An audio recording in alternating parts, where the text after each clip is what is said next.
কোনে গেলে? আরে বাবু বাজারে গেলাম, কটা চাল নিয়ে আসলাম। কয়টা আনেছে? 2250। ওই আমার আব্বা 2000 টাকা চাইল নিয়ে আইছে। আমি কি খালি হইয়া গেলাম? ও কাকা চাইল কত হলো?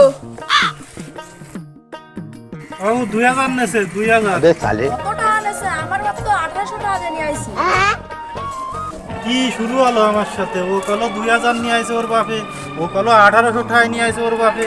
আমি কি ঠইয়া গেলাম? বলেন কি?